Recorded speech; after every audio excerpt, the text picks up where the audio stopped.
Hey guys, what is up? It is me, Pagey here, once again with another video on Superman and Lois Season 2. And this is going to be my trailer breakdown for Episode 8, the 100% in the middle, halfway point of the season. And this episode is otherwise entitled Into Oblivion. But of course, before you do anything else, let's actually watch the trailer.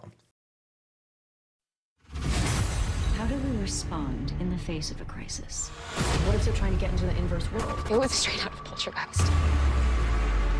You stopped Superman. I had no choice.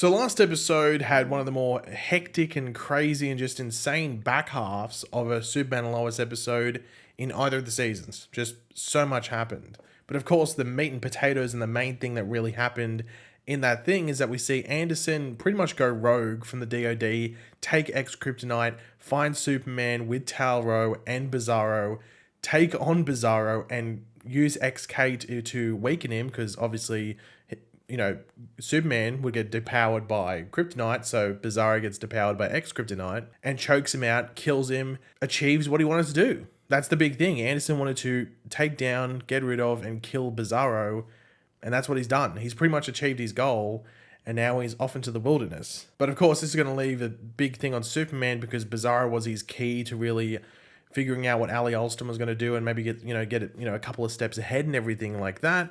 But of course, the big thing at the end is not only is Bizarro gone, but Anderson has the pendant and he's taken it straight to Ali. Now, whether he gives it to Ali straight away and maybe asks for something in return is another question because the episode sort of cuts to black at that point. But Ali's much, much closer than Superman would want her to be to that pendant. And we know what happens when she gets both. Now, this episode, just quickly, as the trailer does say, does not air until March 22nd. So we are on a 1-week break from the show with them replacing or replaying for next week, episode 3 or 4, I think it is from this season. It's something around, it's one of the earlier episodes. So you can tune into that if you want to, but it's not going to be a new episode. And I'm assuming this is because of all the college basketball going on, the March Madness thing. It's wrapping up all the tournaments. So yeah, that's probably why they're doing it. But of course, before we get into the actual breakdown of the trailer, we will quickly read out the synopsis or description for the episode, as it does let us know about more that's happening in this episode that the trailer does not. But of course, throughout the video, be sure to let me know in the comment section down below your various thoughts, opinions, theories, predictions, everything like that. Always curious to read what you guys are thinking heading into the next episode. And of course, if you're going to enjoy the video and just want to show your support and you're looking forward to the next episode, want to drop a like on the video to show your support and do all that. How much support can you show? I think I mentioned it 3 times now. Lois, Clark, and Natalie notice a difference in John Henry's behavior and fear something might be very wrong. Meanwhile, Kyle encounters an awkward moment with Lana while stopping by the house to pick Sarah up for school. Lastly, Jonathan and Jordan brace themselves when they realize a talking to from their parents is headed their way. So to start off the trailer, we have this guy smashing onto to the hood of this car, and the only situation I think this could, go to is Anderson. Does Anderson do this? Does he become Ali Alston's personal tough guy? The only other option I can think of is that later in the trailer, you do see Jordan all cut up on his face, or it looks like he's being cut up. It might be someone else's blood.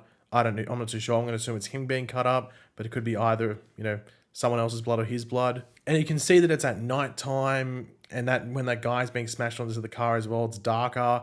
So maybe this could be Jordan hunting for the source of the Kryptonite, because of course Jonathan's ex-girlfriend, or not ex-girlfriend, still girlfriend, I guess they haven't been able to address the whole relationship. Jonathan's just ignoring her texts. But of course she's dealing it, but who's the supplier? Who's like the person who's putting it all together, putting in the inhalers and everything like that?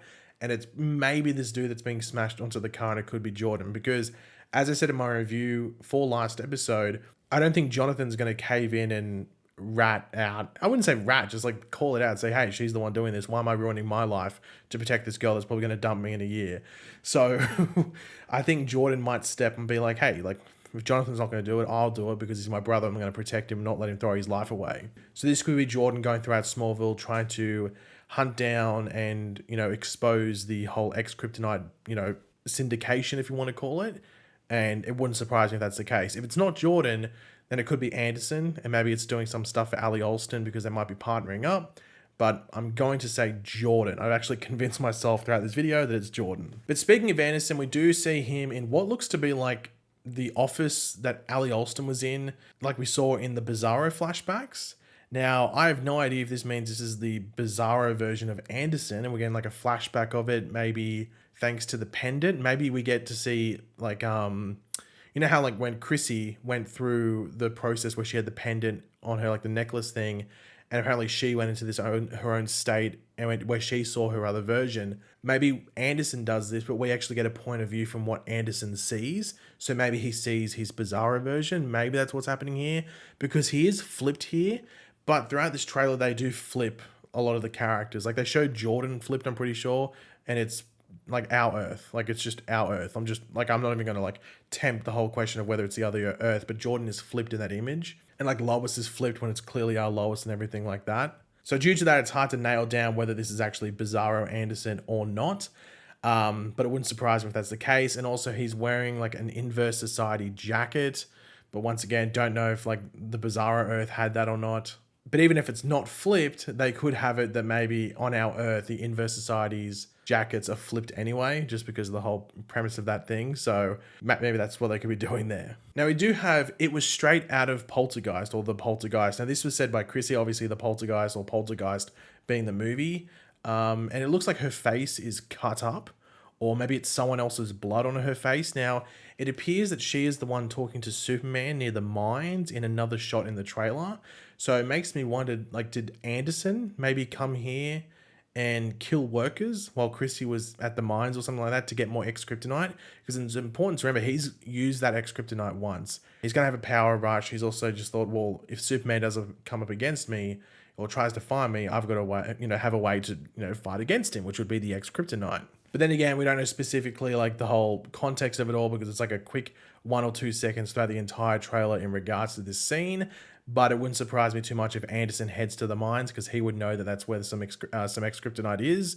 So yeah, Chrissy might be in the wrong place at the wrong time. Now, this is the big thing, and I might have put it in the trailer, not too sure. We do see this screen, and what we're looking at here looks to be a flashback to Natalie looking at a screen, on her Earth, like we saw her last season, tracking her dad. Now, what's around there? I think this might be the crisis connection that was teased in season 1, was never really fully laid out in season 1, and we might finally be getting it in season 2. And I think this line around there, or that wave there, is literally the antimatter wave, because it looks like how they represented the antimatter wave during the crisis event. I think specifically what a lot of people are referring to is when the antimatter destroyed Argo. So the floating little bit of leftover Krypton that Supergirl's mother was on. Even Superman and Lois were on Argo when Crisis started, and they were brought back to Earth just in time before it was destroyed. And if, leading into season 1, they said that the stranger, who ended up being John Henry Irons, his arrival on Prime Earth would be connected to Crisis. It was never fully played out, and really all they have to really do in this episode is say that it's antimatter that was heading his way, and that's the Crisis connection. So we could finally be getting in this episode with a name drop of antimatter. But even just this being on the screen, it just looks like how antimatter was in the Crisis event. So they could be properly connecting this like they said in season 1. But speaking of John Henry, the synopsis does bring him up, and that like John Henry's acting weird and out of the normal. And I'm wondering, like, did he lose memories or something and is maybe starting to see Clark as his Earth's Kal-El again? I don't know what else it could be. Like, I'm not saying it's specifically he's going to be seeing Clark as his Earth's Kal-El again, but something to do with memories, because he did suffer a major head injury. So memory issues, to me at the very least, seems like a pretty likely thing. So that wouldn't surprise me too much. Or maybe even the fact about Natalie being on his Earth, he might not remember her being there or arriving on the Earth. So he might just be really, really confused as to where he is specifically. So yeah, it'll be interesting to see how that plays out. And I mean, the synopsis does say that Lois, Clark, and Natalie all notice it and, are a bit scared of what's going on. So it must be something pretty big. But the last thing to talk about, and this is a pretty important thing, and I'm wondering how soon we'll get a grip on what's going on once we pick back up in 2 weeks. With Bizarro dead, is Ali the villain? Or does something from Bizarro's world, or maybe somewhere else, make its way to the forefront and become the true big bad of the season? Because The actor who plays, well, I guess the former now, Lieutenant Anderson, did say in an interview following the last episode that Anderson and Ali will build a partnership, and it will be a very interesting one to see play out. And of course, I love seeing interesting things play out, so of course I'm going to be interested in that. But is this combo the villain, or do them working together, maybe trying to put these pennies together and create one world, cause a splice in something, and then something comes back out? Like, I don't know what's going to go on, because as I said, this is the halfway point of the season. We still got another half of the season after this episode, let alone including it. So surely, like, we know how much has already happened this season. So what's going to happen in these remaining episodes? I can't wait to see what happens, because I have no idea where it's going to go, because I just don't see Ali as being this villain. I don't see Anderson with powers being the villain. It has to be something else for sure, but what the hell is it going to be? I can't wait to find out, but I have zero clue at this moment. But yeah, as I said, week off next week. We can take a bit of a breather, just calm down a bit, recollect our thoughts, and be back on March 22nd. But if you enjoyed the video, it would be awesome if you could drop a like on it to show your support. Let me know in the comment section down below your various opinion on all the stuff we went over in this video. And of course, if you are new to the channel, make sure to subscribe, and I will catch you guys later. Goodbye.